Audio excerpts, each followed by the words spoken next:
I like what you're wearing. You're very brightly dressed. I'm wearing all black. I was in pyjamas literally till about 4 minutes ago.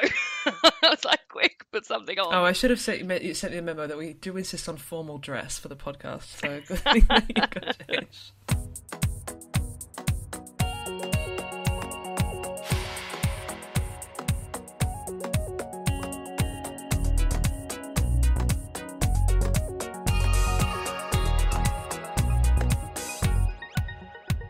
Hello, welcome to the Bookcast Club, a podcast for people who like to chat books. Today it is me, Sarah, coming to you from Australia, and specifically I'm coming to you from Lutruwita, also known as Tasmania, and I'm on the traditional lands of the Palawa people. And we are absolutely delighted to welcome to the podcast Lauren from the YouTube channel Lauren and the Books. Hello, I'm delighted to welcome me, delighted to be here. I'm a big fan of the podcast and elated to be here. So thank you so much for having me on. Are you in Kent in the UK? Is that where you are? That's Kent in the UK, yeah, southeast. Southeast. Southeast. Whenever people hear my voice, they think I'm from London, and I guess it's probably as close to London as you can get without being London. So, yeah, Kent. Drizzly, miserable day here today. Oh, lovely. We've had a lovely 20-degree autumn day, which is very Australian, which I love. That's my dream. That is my it. actual dream. 20-degree autumn day. I'll take that. I mean, I'm moaning about it being drizzly, but my mum said to me yesterday, because I moaned about it being drizzly yesterday, she said, you'll be moaning next month when it's 22 degrees and you're feeling too hot. And I was like, I will exactly be doing that. Called out by mum. So we're all thrilled, and when you agreed to come onto the podcast, I quickly said that I would be the one. I didn't really ask the others. I said, I'll be hosting, thank you. Jenny and Christopher. So we're all huge fans of your channel, and I wanted to tell you, actually, the only reason that I know Jenny at all from this podcast is because of you. Oh, I'm a matchmaker. Matchmaker. 5 years ago more, when you were like 2 flats ago, when you had your I remember your Mickey Mouse wallpaper, and you mentioned Jen, because at the time she was doing YouTube videos. She was doing BookTube, I think. She was like, and you were like, oh, blah blah blah, I really like Jen. And so I started following her, and so it was only from that I remember that I ended up following her, and then I started listening to the podcast, and here we are. You're welcome. Thank you. That's so nice. Yeah, I've met Jen a few times, obviously being in the same country. That makes us able to meet up a little bit. So she lives in the same city as Mercedes, and we've met up a few times, which has been lovely. Makes the world feel small, even though we're very far away from each other. Fun enough. Yeah. So we are going to talk about, so actually the plan, I called this episode recording Lauren and the Cookbooks. I don't know if that will be the episode title, but I thought it was very quite good. funny. I've already got myself a Instagram account called Lauren and the Cooks, thinking if I ever go into doing some cookbook stuff, I've already stolen that name of Lauren and the Cooks. So brand first. Lauren and the Cookbooks, and Lauren and the Books, Lauren and the Cooks, Lauren and the Looks, Lauren and the Crooks. What do you call your outfit? What is it called? Well, Lauren and the Looks is a recent thing, but I was calling it LATBOOTD, which is Lauren and the Books outfit of the day. It's not as catchy. No, Lauren and the Looks is much better, isn't it? So, Friday morning for you. How's everything? I guess you haven't done very much for the day. Yeah, so I've negotiated with work since last September that I now have Fridays off. So I do YouTube day. So I film a Friday reading vlog. I do some reading. Today's a super busy day. Well, David was taking the mick out of me because I was saying it's such a busy day, and then I listed like 5 things I had to do, and he was like, that's not a busy day. And one of those is go to the library, and the other one is pick up library books. That's the same thing. But yeah, I've got a day's worth of filming and editing and Women's Prize long list stuff. Which we might get into when we talk about what books we've just read and what books we're reading, because that seems to have been heavily influenced over my reading the past month. So yeah, it's a day of YouTubing. Lovely. I just got home from work, and I think I sent you a message, and I said, I've just got to feed my mother's animals, and then I'll be right with you. Yes. That's what sort of animals? There's horses, 1 dog and 1 cat. There were 2 cats until very recently. One of the cats, unfortunately, we had to put the cat down. Oh, sorry to bring it up. Oh, that's all right. I mean, it was fine. But when I got home this afternoon, after I sent you that message saying, I'll be right with you, got inside the door and there was absolute carnage inside, and one of the cats the cat, I assume it wasn't the dog, vomited everywhere. So I've been mopping up vomit, which isn't the best way to start your weekend. But No. It doesn't feel very Friday night, does it? This is wonderful. How exciting. Yeah. My mother's a bit of a rogue, and I couldn't find a mop, but no mop bucket, so I had to sort of make up a mop bucket. using a saucepan. Oh, lovely. So delicate. Rather exciting. Anyway, I don't know where her mop bucket is. It'll be somewhere nonsensical. So currently reading. What are you currently reading? I'm currently reading, and don't know if I'm enjoying it. I'm currently reading Pod by Lalline Paul, which is on the long list for the Women's Prize. As I've just said, I've been doing a lot of Women's Prize reading this month. This book, I don't know, did you read The Bees by Lalline Paul? No. So this is Lalline's second novel. And the Bees, which was her first novel, also long-listed and then shortlisted for the Women's Prize, was about an anthropomorphised bee called Flora. This one is about an anthropomorphised dolphin called Iyer. Well, what I will say about I don't think I've ever said anthropomorphised or so many times. What I will say about the anthropomorphisation of these characters is that I feel lacking in personality. Like, it's very... this is the pod and this is what we're doing, and I don't feel like I ever actually get to know the characters, and I didn't enjoy The Bees, and I'm worried I'm not enjoying Pod. But it is early days. I've just been reading a little bit of my breakfast, but I'm on page 28. Oh, that is early days. It is early days, but if I feel like this straight away... I mean, do you want me to tell you if I think you'll like it or not, or would you prefer to... Oh, have you read it? Yeah, I have read it. Wow, okay. Yeah, the most recent episode of this podcast, which may or may not be out, I can't remember, is about Pod, actually.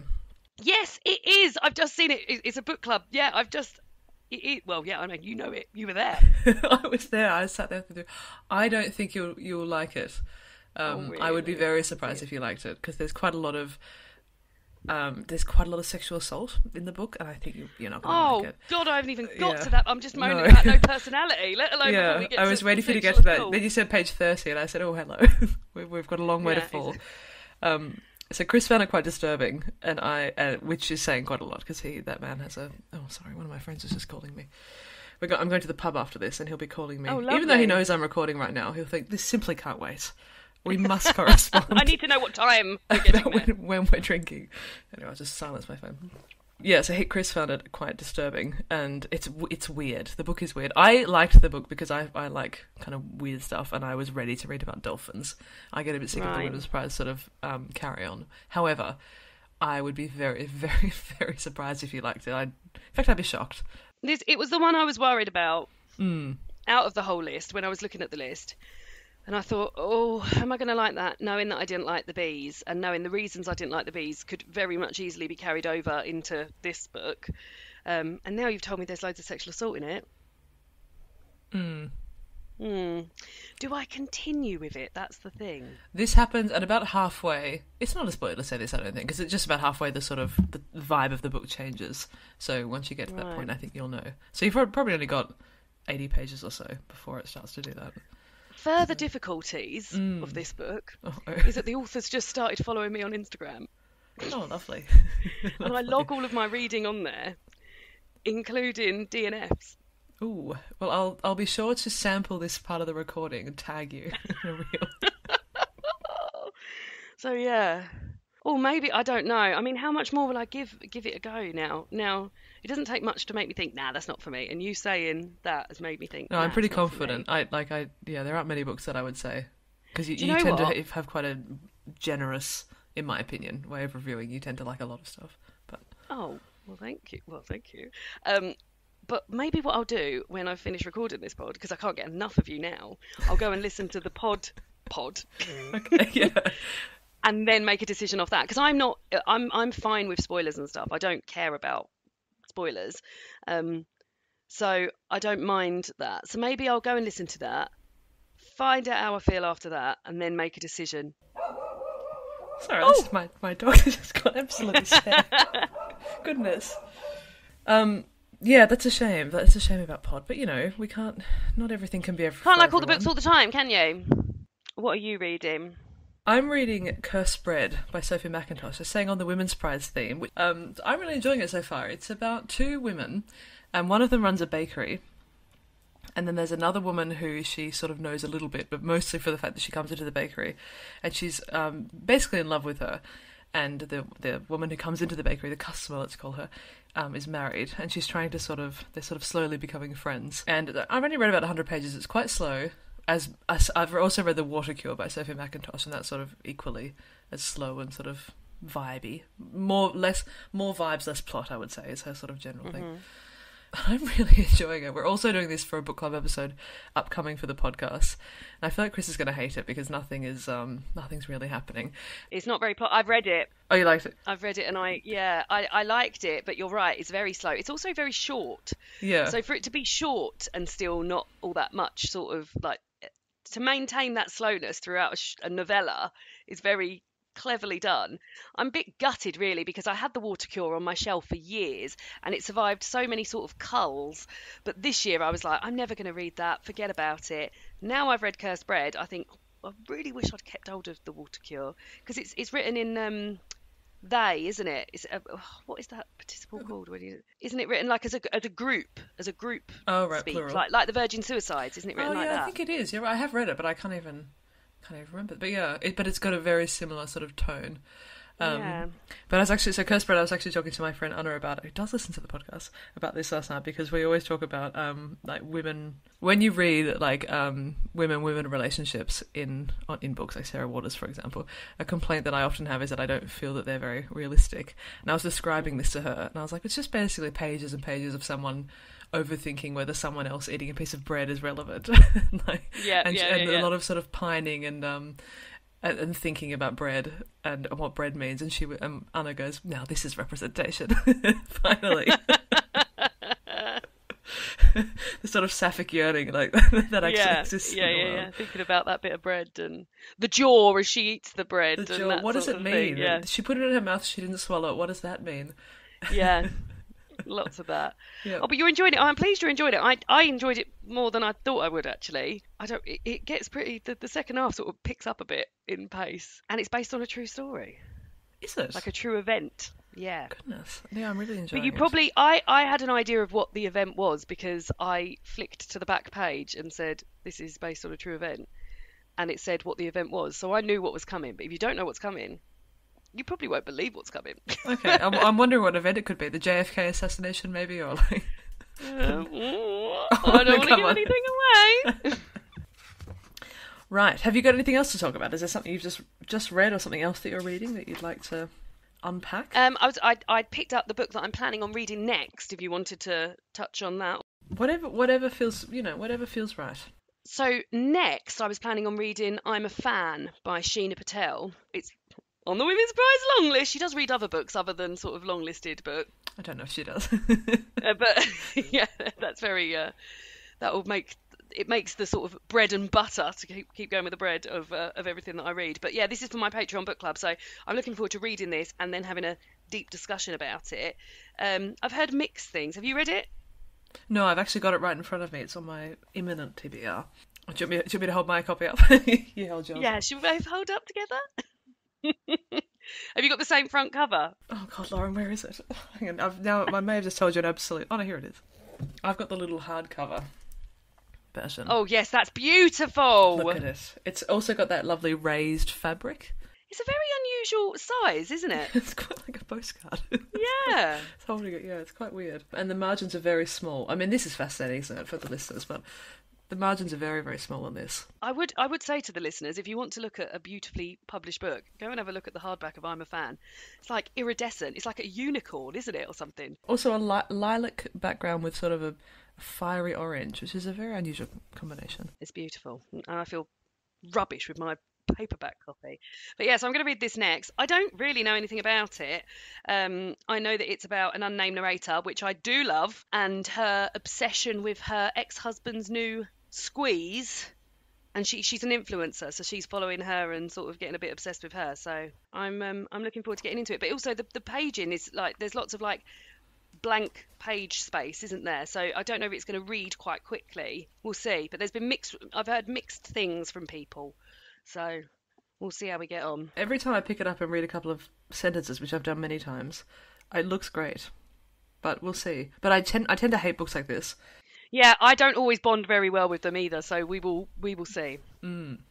Have you got plans of what you might be reading next? Yeah, I'm supposed to be reading the entire Stellar Prize shortlist because I agreed to do an episode about it, which I'm now regretting. I'm not regretting deeply, I'll be honest.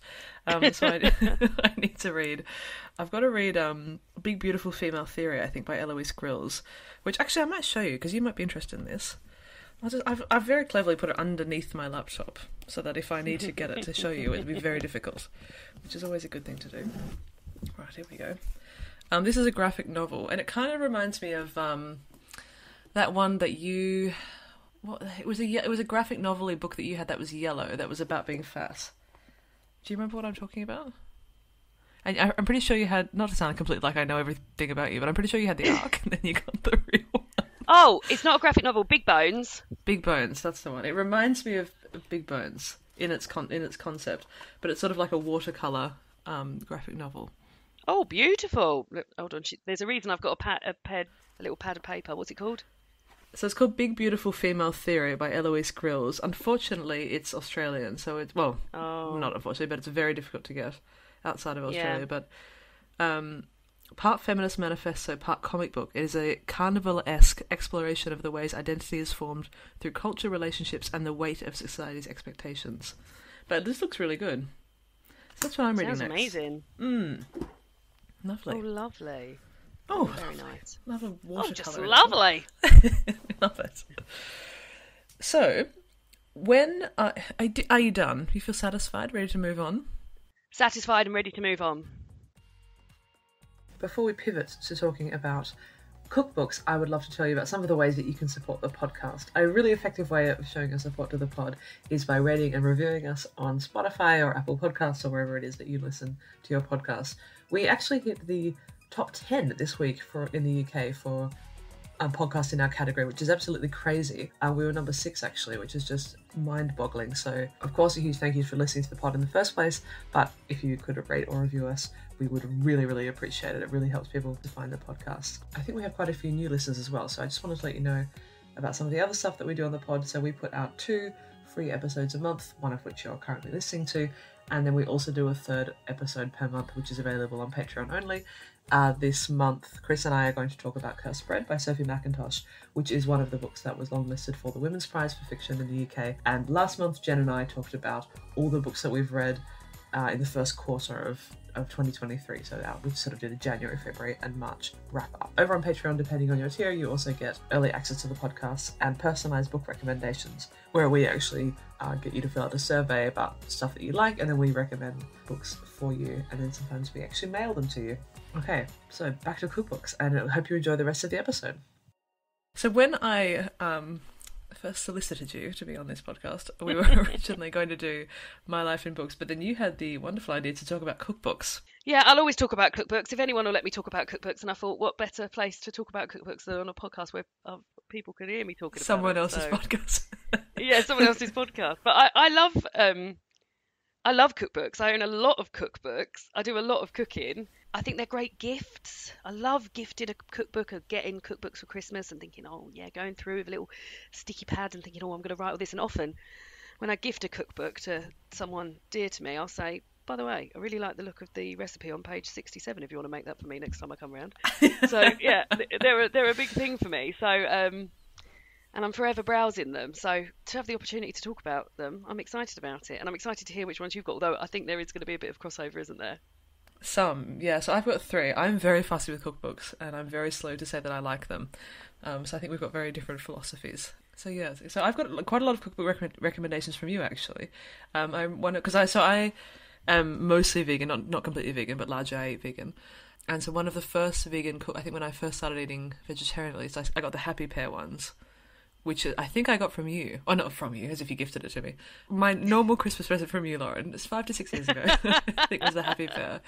And that's kind of the beginning of how I started to learn how to cook vegetarian food, because that's sort of a whole beast in and of itself, really, is learning how to do that. So yeah, they were a very that's not. I'm just saying that they're not on my list at all. But no, they're not on my list either. But actually, their most recent cookbook is very good and it's very helpful. It's God, I can't think what it's called. Let me find out the name of it because it is worth a mention. Because I was thinking about putting it on this list, but I haven't. Why can't I just find it? All I wanted... Oh, there we go. The veg box, it's called, right. Oh, yes. And this one, from memory, it's a bit more conceptual where they're putting things together. It's not like, here's the recipe. If you get like a veg box delivered, like a veg subscription, I've had them before where you can get like seasonal stuff. They've then got 10 recipes per item of veg. So it's like your broccoli, your aubergines, your cabbage and stuff like that. So if you've got something in your cupboard and you're like, you wouldn't have broccoli in your cupboard, would you? In your fridge. And you're like, oh, I've got to use this up. You've got 10 recipes for that. And I quite like that as a concept, particularly if you're trying to eat more veg. You could literally just think, oh, I'll have one from the broccoli section today, one from the aubergine section today. And I think it's a very good concept, and I've had a few recipes from it, and they are good. I haven't had lots, that's why I haven't included it, but I think this cookbook is maybe better than the other ones, because like you say, like some of them are a little bit, oh, and if you want to get into fermenting things, here's 6 pages about fermenting stuff rather than actual recipes. Vegan cookbooks are the worst for that sometimes. Yeah. I'm like, no, I don't want to make my own tomato sauce. I just want You can just throw in whatever you've got. This is much more like, here's what you should be making out of this thing. So yeah, although honourable mention, let's say, because I haven't included that in what I think, but I think it's a good book, and interesting that you mentioned those guys, those twins. They're very enthusiastic. Do you ever watch them on YouTube? I can't anymore, Lauren. I'm too old for them now. I used to like them when I was younger. But I'm tired now. But they're older than us. Oh, I know. They've got so much energy. Oh, every time I watch it, I'm like, how exciting is it up there in Ireland? It can't be that exciting, surely.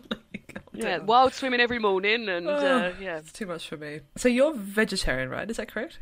I am vegetarian, yeah. So I've been vegetarian for, I think I started on like the 1st of January. So it must be like over 7 years now. So I think you're going to say the 1st of January, like most recent 1st of January. No. Like 7 years. Yeah, I just started. It's going really well. I was never a big meat eater anyway, so it wasn't like a big, oh my God, I'm not eating any meat vibe. But yeah, never looked back. So much delicious vegetarian and vegan food out there, isn't there? So delicious.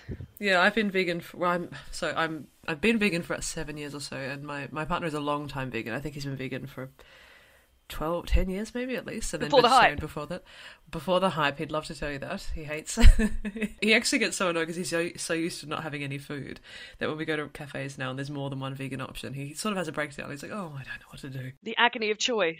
Yeah, I'd rather just have the risotto. But I do actually, sort of oddly, a very odd way to break a vegan diet is I do eat fish occasionally, which is very odd, I know. So I don't eat dairy, but I do eat fish. Well, when I became a vegetarian, I did a year of being a pescatarian before I became a vegetarian as a sort of like transitional year.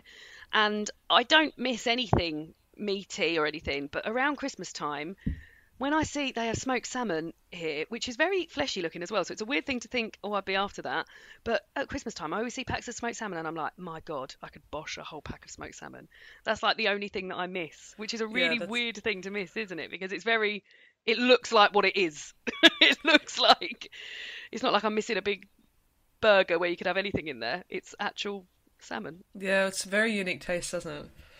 Yeah, cheese I don't care about. Couldn't give a toss about cheese, ice cream, all that kind of stuff. But really, a beer battered fish and chips. Yeah, that was the thing. I was like, oh, I just really miss. I think they don't really have them. They have them in Australia and in the UK, but I haven't. They're not big in other countries. But that sort of classic beer battered fish. I mean, it's just its own thing. Yeah, that's what I needed. So I've got 3 cookbooks to talk about, and you've got.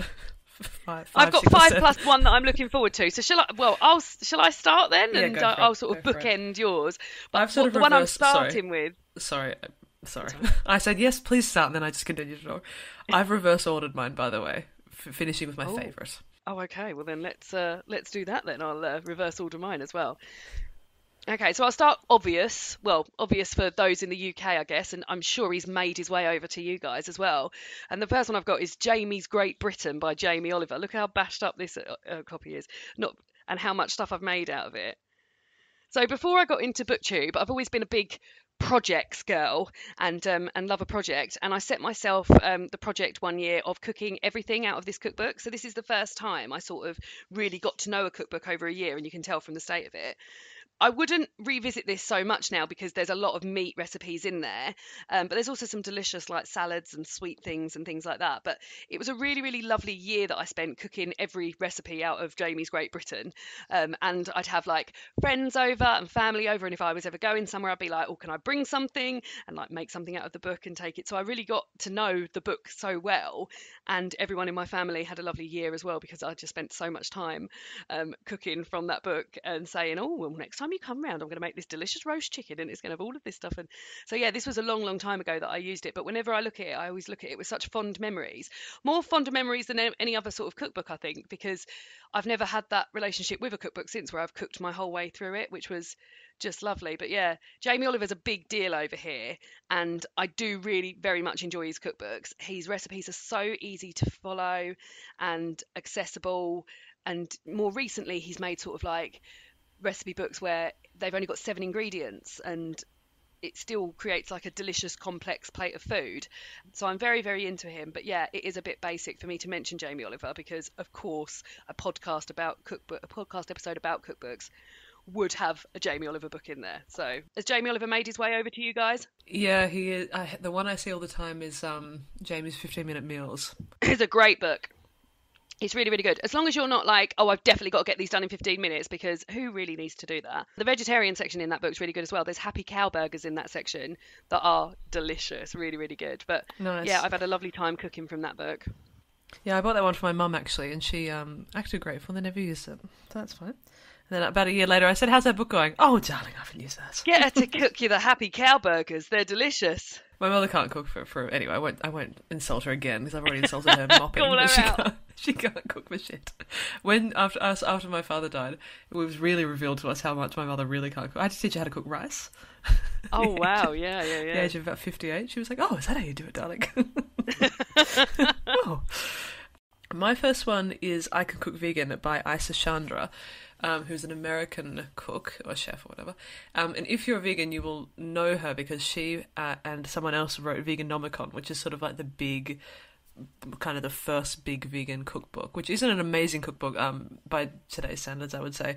However, it's really comprehensive. It's very unusual. It's one of those sort of like, you know how you sort of have those books that would always be in your house growing up that are kind of the staple one that's got like all the puddings that you would use. Although it's like that thing, but for vegans. So that, Veganomicon was the sort of first big cookbook that she made. And that came out probably 15 years ago, so it was quite ahead of its time, having this kind of like big cooking Bible.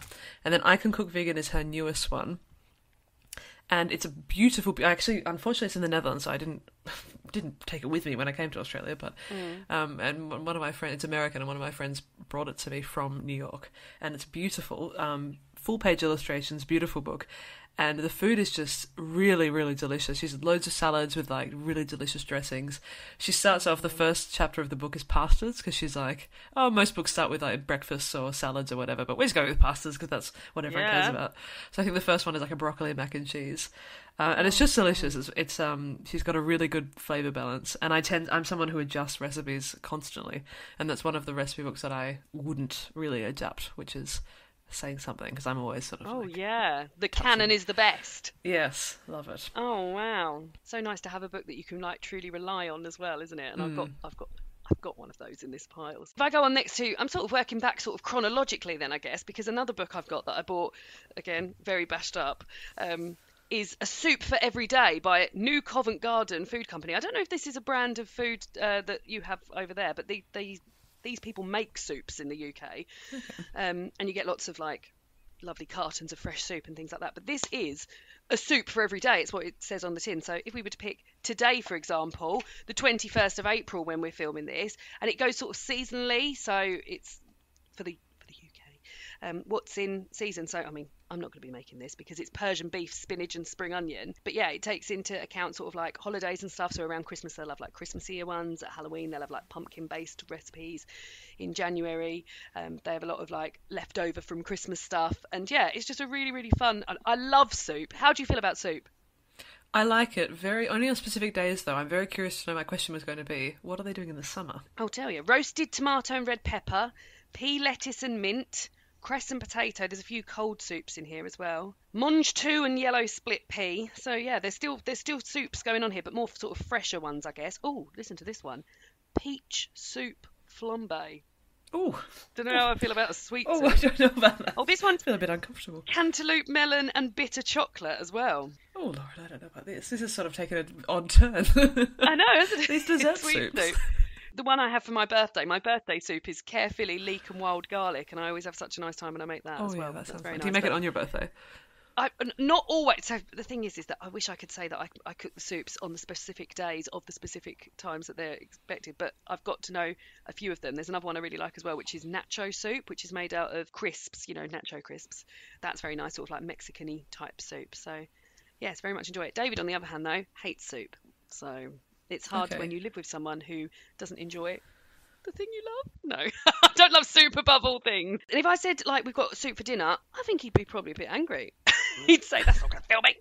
That's not going to do anything. It's not going to touch the sides, as they say in Australia. I do like to make, in the sort of beginning of autumn every year, I do like to make quite a song and dance about it being time to have soup. That's my main relationship with soup. Yeah. Soup season's here, and that will last a week. But yes, I've very much enjoyed, and I've had that book a long time as well. I remember buying myself that we used to get people come into work and sell their bookish wares, and that was one of the books. And I remember buying that and feeling really grown up that I'd bought myself a soup cookbook. But it stayed with me, and I always use it. Love it. So my next one is Vegan 100 by Gaz Oakley. Gaz is a Welsh chef. I know Gaz Oakley when you said it. Yeah, I know Gaz. I've got his Christmas book, but I've not heard of Vegan 100. Yeah, that Vegan 100 was his first one, and I like that. I don't use it. I do own it. I don't use it very often because it's one of those ones that's quite technical, and everything takes a long time. But the food in it is incredible, and so it's the one that I would use if I wanted to make, I don't know, some really impressive, obnoxious dinner for someone. That's the one. Something that you said, I can't remember what you said just then, but something that you said reminded me of a couple of the recipes in there. So I've used Vegan 100, and I also had his Christmas book for a while. I think I got it from the library. And so I've used sort of bits when I felt like making a very long, 3 to 4 hour. Not all of the recipes are that long, but it's just one of those ones where they're extensive. I've certainly enjoyed those. And the Christmas one. Did you say you've got the Christmas one, or you've seen it? Yeah, I got the Christmas one. Not last Christmas, I think it was the Christmas before, so I need to have but I haven't but the thing is with seasonal cookbooks, and I love anything seasonal, is that you've got a very limited time to sort of make things from that, and then I put all of my Christmas stuff away. So when I get them out this year, I need to, because I haven't made a thing from it yet. There's something in there, let me recommend it to you if you don't mind. It's a pearl couscous base. It's a filling for pastry. And it's like pearl couscous and like walnuts and cranberry and like loads of different herbs, and you put it in there, and then you put it in the puff pastry, and then you wrap it up in these little sort of parcels. That sounds delicious. They're absolutely incredible. Every time I make them, they get everyone's like, "Oh my god, this is amazing!" Yeah. Super easy, actually. So it's sort of worth having just for that, really. To be honest, it's absolutely outstanding. And that's in the Christmas book, is it? That's in the Christmas one, yeah. And it's sort of to go on a big Christmas plate with many other things. I'll eat that on a big Christmas plate with many other things. I'll eat that. That sounds lovely. Yeah, I'll definitely keep my eye out for that when I get that book out. So next up for me, we're getting into vegan town now. So a lot of these books have got a lot of vegan stuff in it. So my next one I've got is One Pot Three Ways by Rachel Amar, who's also done, I've got another of Rachel's books, but this one I love because you make one sort of base recipe and then you can have that three ways. So for example, the first thing I flipped to is harissa hot pot. So you make yourself this harissa hot pot, and then it gives you 3 ways you can have it. So you can have the harissa hot pot with garlic, lemon and kale wild rice, toasted garlic sourdough with rocket, or green tahini and green bean salad. So you make a base recipe which has got 4 portions in, and then if there's only the 2 of you, you can then have it the next 2 days with different varieties. And they're very easy recipes because they're either cooked in one pot on the stove, one casserole pan in the oven, and then you've got 2 days worth of food. And there's some really, really good stuff in here. I made the Cajun beer battered mushrooms. Oh, lovely. Which might help with the old with the be a good thing for if you're fancying the fish. But yeah, really, really good. And then winter stew, that's another one I've made a few times, and then you can go ahead and have that with pasta, or you can have that with mashed potatoes, or you could put a pie lid on it. So yeah, it's just very sort of versatile, lots of good base recipes and then different ways you can have it. So I've had a lovely time with that, and very easy. Like I said, I'm very much into sort of chopping everything and putting it in one pan and then just letting it do its thing. Love that. Yeah, that's very good. Oh, that sounds fun. I haven't heard of that book. I might have to look at that. That's something I quite like doing, is sort of making something like a stew, for example, and then the next day I'll sort of like turn it into a pasta. Absolutely. And I always think it's better the next day anyway. Oh, it's so good. Yeah, I like love doing when that stuff's kind of left thing. over, I love leftovers because people are like, oh no, I don't like leftovers for dinner. I'm like, I love leftovers for dinner. It's my favourite to have like the next day and then put it in a flatbread. My top thing is to put it in flatbreads with like some sort of like yogurty dip. That's if I've got something left over, I'm like, that is going in a flatbread tomorrow with a yogurty dip. Oh, yeah. So. Delicious. Yes, a yogurty dip. Yes, please. Well, speaking of single pot stuff. Oh, yes. Great segue. Thank you. My next one is the Green Roasting Tin by, I can't remember her name. It slipped my mind. Rukmini Iyer. My queen. Thank you, Rukmini Iyer. Which is a wonderful cookbook that I heard about through you, I think. Yeah. It's also on my list because it's my favourite cookbook of all time. It's so rare do you find a cookbook where it's all sort of bangers and there's not like a rubbish section that you never look into. I love the setup of it. So it's a cookbook, like Sarah said, where you just chop everything and pop it in a pan and then just go for it. So it's a lot of chopping. But I do really feel like my chopping has come on since getting this book because there's so much chopping involved. So you just chop, stick it in a pan, put it in the oven, and the flavours in there, what she's managed to create, like, it's so good. And then it's split into vegan at the front of the book and vegetarian at the back of the book, and then each of those sections is split into sort of fast, medium, and slow. And even the slow things are only like an hour or an hour and a half, aren't they? Yeah, they're fine. I find them great. Yeah, I love it. It's great. It's so good. What's your favourite thing in there, would you say? Well, mine's in Dutch, so I've got to just try to remember what it's actually called. It's the one with, I use pearl couscous, but it's got leek. Gently spiced pearl barley with tomatoes, leek, dill, and pine nuts. That's the guy. That's my favourite. Yep. That's my favourite. Very good. I love dill. I'm a big dill lover. That one I actually don't do. I don't even bother to put it in the oven. I don't cook it. It makes it quicker. No, I just do it on the stove because you're supposed to stove cook it and then bake it. And I just stove cook it. And then one night when I first made it, I stove cooked it. And then I thought, oh, this is fine.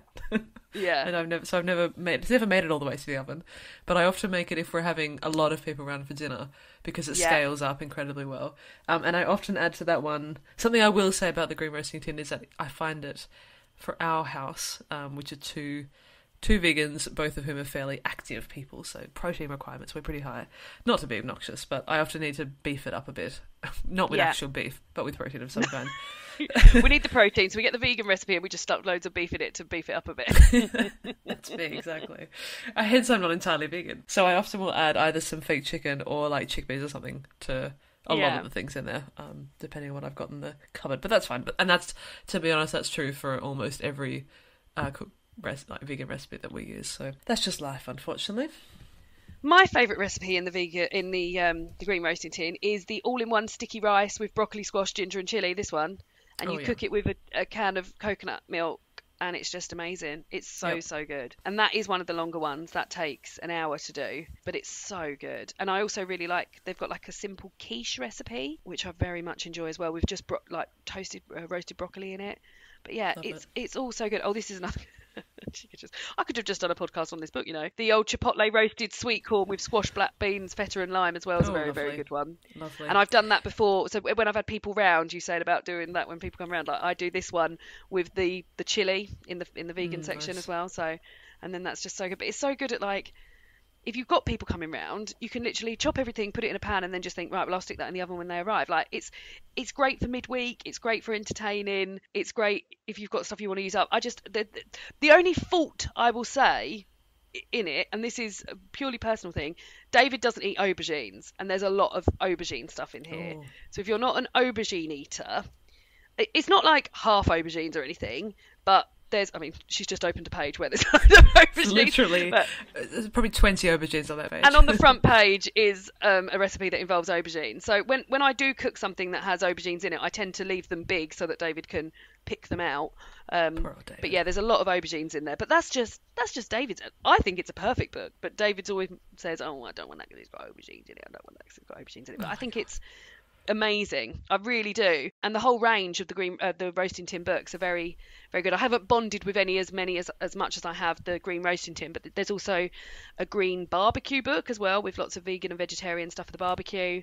There's a sweet roasting tin now. There's roasting tin around the world. And even those roasting tin books which aren't vegetarian or vegan, they've still got a lot of vegetarian and vegan stuff in them, because I hate it when you get a cookbook and there's like, oh, and here's the vegetarian section, it's 5 recipes, but though they still have, or a lot of like swap outs and stuff, so Yep, I'm impressed with the whole thing. I actually just bought it for my best friend who just bought a house, and I bought it as a sort of odd congratulations, and she's also loved it, and she said she loved the sticky rice one. Something else that I make probably at least monthly, probably twice a month even, is the Thai curry recipe, which I've changed drastically, but it's a baked Thai curry that's in there with sweet potato. With sweet potato, yeah. That's lovely as well. Yeah, absolutely love it. It's such a good way to make a curry.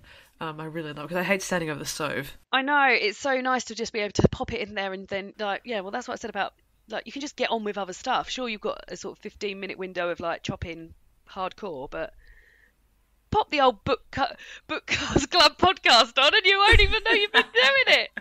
Lovely. Very good. Especially when we have people around, I'm like, oh, I'll just put that in the oven for an hour while I desperately clean the house. That I should have done days ago. I've got a friend coming over tonight for dinner, and I've got to pick something. That's another one of my list of things to do on my jobs, is to go out and buy the stuff for it. And I think maybe I'll do that sticky rice. I've been thinking about it I could do the curry though. You've just saying about the sweet potato. What curry. I often do is bake a tray of tofu as well, separately. Yeah. I don't know if Dave would like this, and then I add it later so that it's all like crispy. I've got one more. What have you got, my friend? I've got one more plus one projection one that I haven't cooked from yet, but I'm excited about. So 2. 1 plus 1 is 2. Okay, so I've got East by Meera Sodha, which is also, this is vegetarian and vegan recipes from Bangalore to Beijing. So it's a very, like, Meera Sodha, she's also got another book called Fresh India, which was very popular. Again, vegan and vegetarian recipes. But what I loved about this, and this is also another one that I've sort of attempted to cook myself through. As you can see, I've done quite a lot with that. But yeah, it's got all sort of like recipes from the East. So we've got Japanese stuff in here, we've got Korean stuff in here, we've got Indian stuff in here, we've got Chinese stuff in here, and everything is banging. Again, really, really good stuff. One of my favourite things I like to make in here is a Malai curry, which is a pumpkin curry, which is really, really good. But there's a great salad section.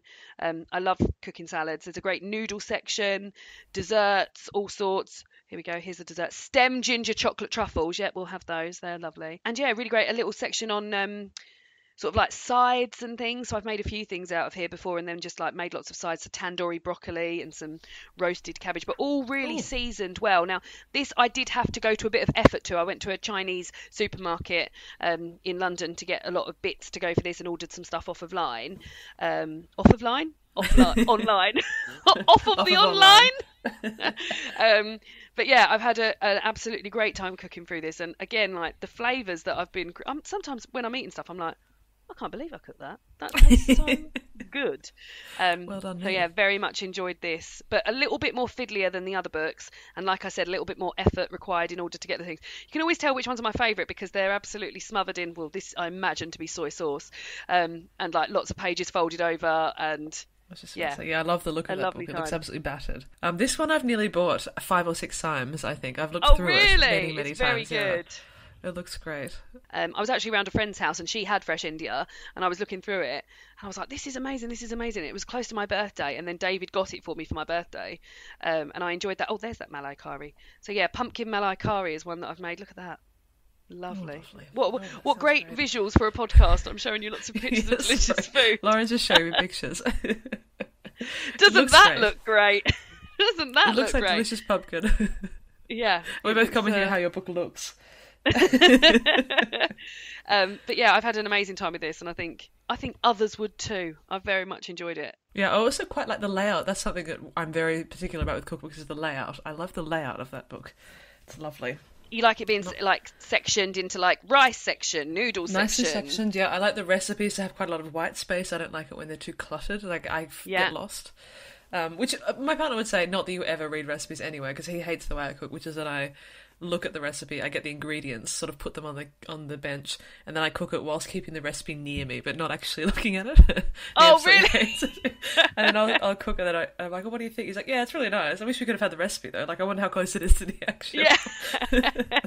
Well, these were the ingredients I needed. I just popped them all together and hope for the best. So yeah, I mean, how complicated? I mean, right, there's onion, there's garlic. We'll start with that. I mean, you know. Yeah, that's what normally happens. It can't be that complicated. It's quite funny. He gets really annoyed, and he'll sort of, if I've got a book open, he'll come up and be like, "Oh, which step are we up to?" I'm like, "I don't know." And then he'll sort of read it out loud and be like, "You just don't seem to be doing any of that." Whatever. Oh, very good. Yeah. Well, that one is a little bit more complicated, so you might need to be sticking to the steps on that one. Oh goodness, maybe he'll have to take over for that. So that was your number one, or was Green Roasting Tin your number one? Green Roasting Tin was my number one, so that slipped in because we were excited, weren't we? So, but yes. that East is also fantastic cookbook, fantastic, but a bit more technical, a bit more presence in the kitchen required compared to the Green Roasting Tin.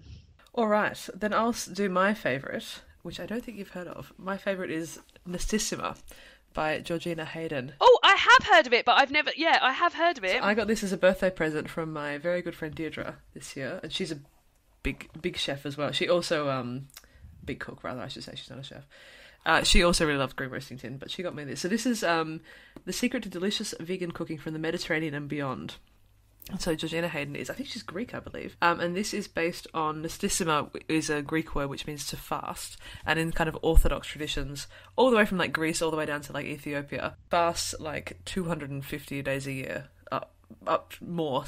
Fasting for them is like, it's basically eating vegan, so they don't eat meat, they don't eat dairy. There is some, it's not exactly vegan, but it basically is. And I mean, they say fasting. I mean, there's a lot of olive oil in here. I don't know how much deprivation there really is, but the food is absolutely delicious. It's the nicest food I've ever cooked, like by a long, long way. And every time I cook something from it, all bangers so far. So okay, for a start, it was my birthday in June. I've probably cooked, I would say, at least 20 recipes, which is a lot for me to actually go through. Oh, great. And the food's just absolutely outstanding. Just showing you some photos of some fried tomatoes. Oh, pomegranate fattoush. This is beautiful.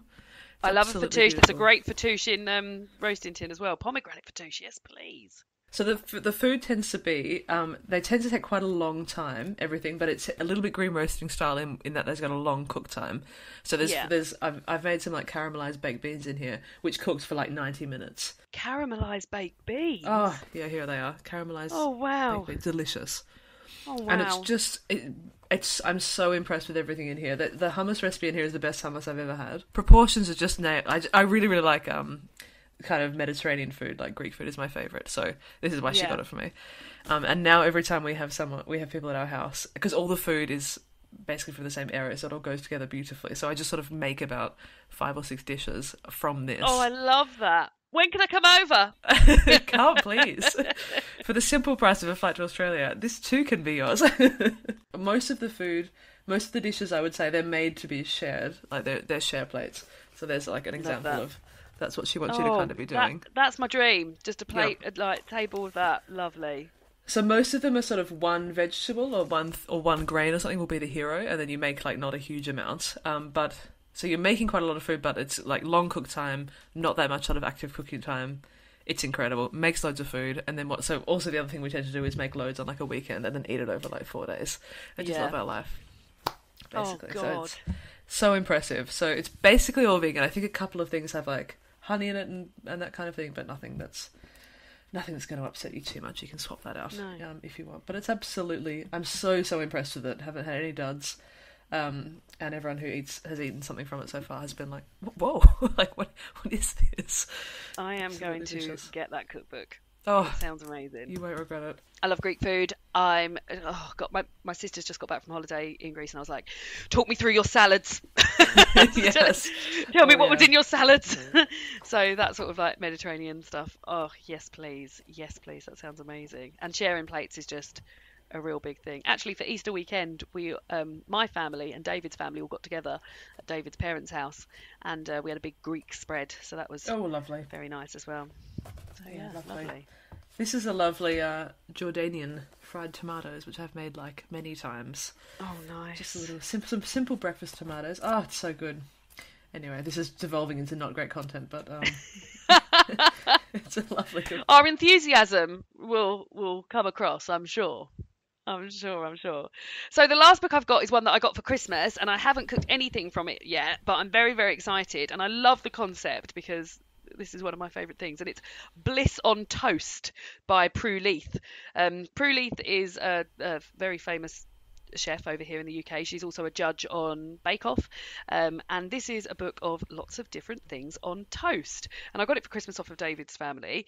And so loads and loads of different things. So here, classic bruschetta on artisan white bread, and lots of tomato, shallots, oregano on black olive toast. So I love toast. And I can't believe I haven't... The plan was, when I got this, I was like, well, this is my lunches sorted forever. Lots of delicious things on toast. But I just haven't gone to it yet. But yeah, there's all sweet stuff on toast. There's a whole big section about vegetarian stuff on toast. There is also meat on toast. Meat on toast. Delicious. Nice, doesn't it? Meat on toast.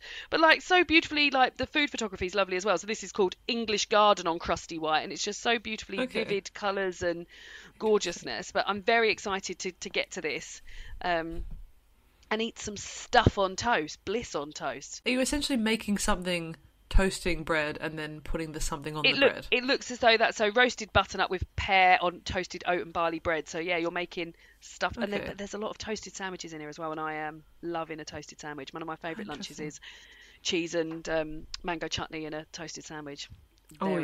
Very nice. Toasted cheese sandwich and tomato soup is like the best combination. Yeah, it really is. It really, really is. So yeah, that was one I just wanted to mention because I got it for Christmas and I'm very excited. And the thought of just all the 75 different things on toast. Yeah. Such an unexpected book for Pre-Leaf. So like, I know. Just something about her vibe. I'm surprised she even knows what toast is, to be honest with you. Yeah, she doesn't seem a toasty person, does she? No. But at home, just washing things on toast. Well, this has been lovely, isn't it? I've had a lovely time. Do you feel hungry now? It's been a great chat. No, because I actually pre-ate. Oh, well done. In fact, well, I had a bowl of cereal just before this started, so I was thinking that should keep me going. But now, as I've got a friend coming over for dinner, I'm like, what of these delicious things can I eat? I think you should do something on toast. It's such a weird... I know. Welcome to dinner. It's toast. It's a single piece of bread, very extravagantly made, but it is toast nonetheless. And I'd be like, okay. Yeah, my friend who's coming over for dinner, she doesn't eat onions or garlic, so that does make things, because that's in most things. Also, my dad doesn't eat onions either, so I do have a couple of people in my life who don't eat onions. So is your friend FODMAP or just... No, it is something. It's gut related, but it's nothing's like diagnosed or anything. But yeah, and my dad just hates the taste of onions. So, a couple of non-onion likers in my life. Okay, that's interesting. Well, thank you so much, Lauren. This has been an absolute joy. I've really enjoyed it. I've really enjoyed it. It's been so lovely. Thank you so much for having me on. We'll leave. What do I need to do? Tell people where they can find you. There are links in the show notes to Lauren, all of her stuff. Watch it. If you like us, you'll like her. I almost guarantee it. She's a wonderful channel, and you'll really enjoy it. I'd be very surprised. What kind of a person would like us and not you? A fool. Yeah, a fool. A fool. A total fool. So yeah, please go do check her out. And thank you again so much, Lauren. It was an absolute joy. Oh, thank you for having me. It's been an absolute joy for me too. If you have any questions, comments, whatever that you would like to contact us with, you can email us at thebookcastclub@outlook.com. We're also on social media. We are at Bookcast Club on both Instagram and Twitter. And if you would like to support the podcast financially, we also have a Patreon account. The link for all that is in our show notes. But most of all, thank you so much for listening, and we will speak to you again in 2 weeks. Goodbye. Goodbye.